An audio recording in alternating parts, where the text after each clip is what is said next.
really enjoy yourself. He can't go anywhere. There's always a crowd. And so the way he handles that is by turning inward. Yes, but those are some of the disadvantages. With this business come advantages and disadvantages.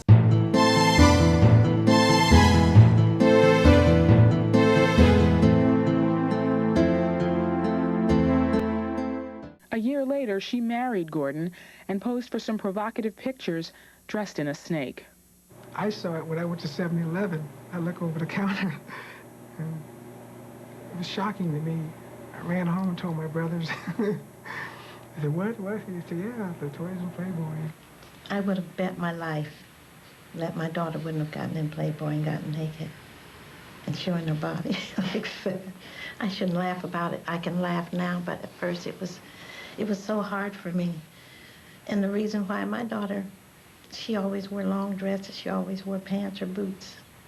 She never exposed herself. She was very conservative. Very, very.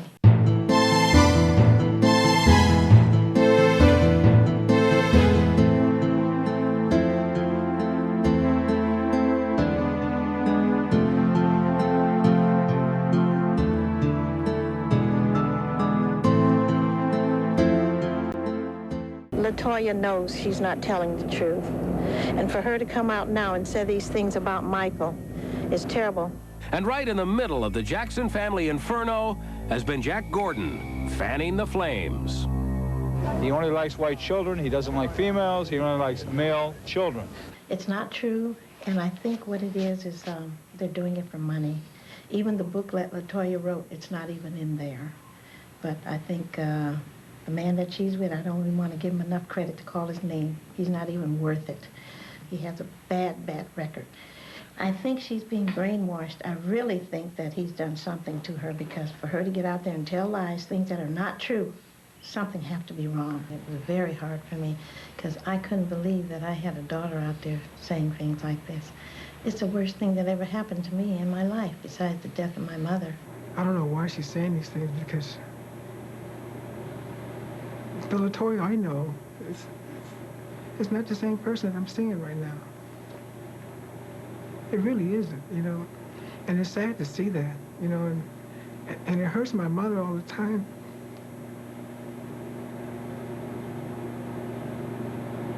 It hurts you too.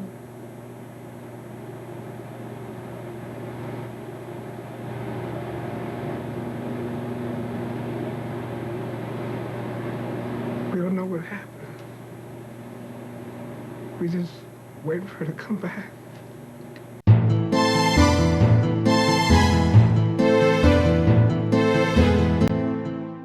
Great to see Latoya again. Say what?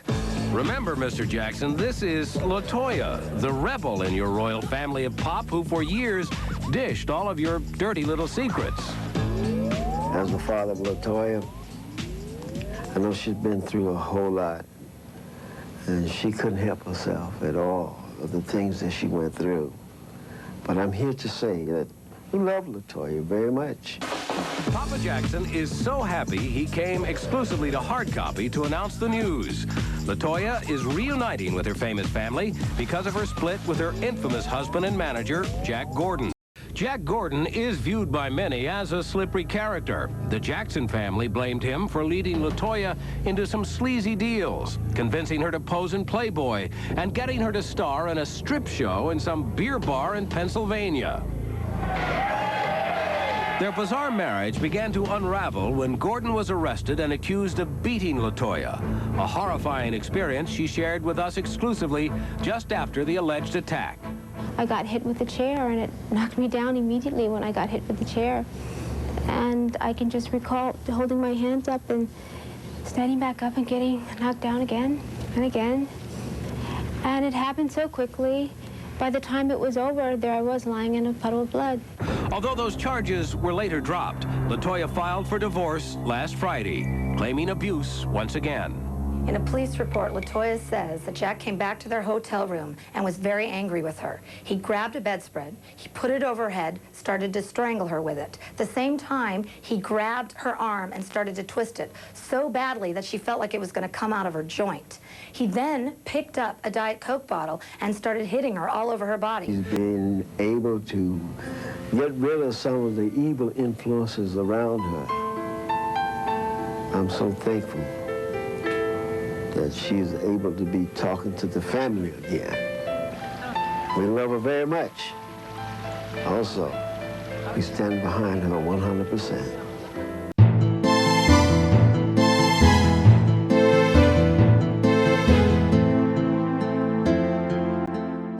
Because he was working with my father, and they sent him with me to Japan. My mother couldn't make it, my father couldn't make it. And when he went over to Japan with me, the minute we got there, he took my passport, and he says, "You're never going back." And do you know, I never saw my family in many years. He would never let me go back. And from that point onward, he started doing slightly little things. The abuse came, the control factor.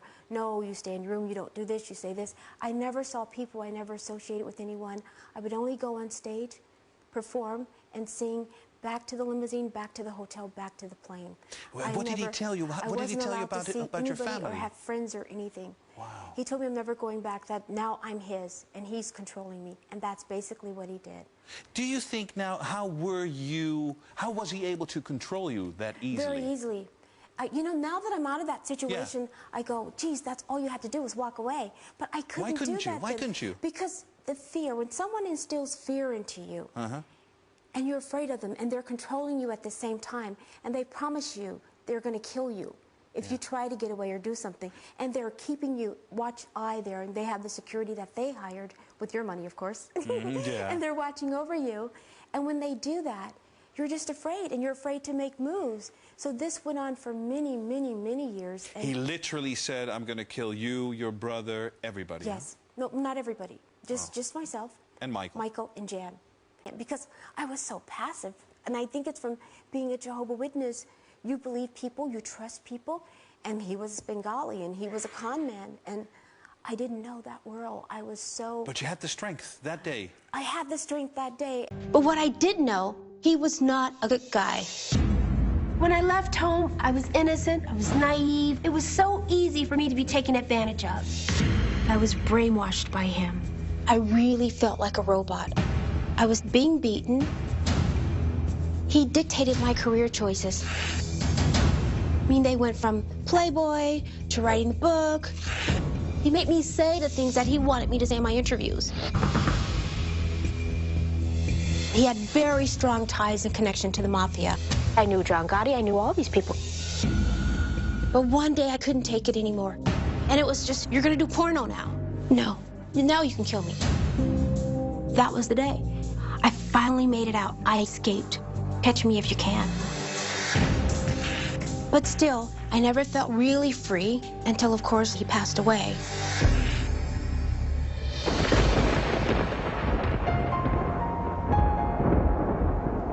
You don't understand what I really went through, Kathy. You really, no one knows. Latoya and I lost 10 years when she disappeared. And I'll never forget when I bumped into you at the Waldorf in that Japanese restaurant. You would not get up from the table, and I thought, what is going on? I lived in the Frank Sinatra suite. Sure, and it's Francis Albert Sinatra, the engraving on the shower door. Yes. But I thought it was weird that you didn't call me. Well, I couldn't, Kathy.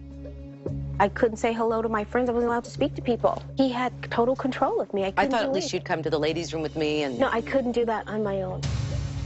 Kathy, you don't have a clue. I would hear conversations, and this person was going to die, and then turn on the TV on the news. This man fell off the building. I would hear these things. Why would you do that to me? I'm sorry.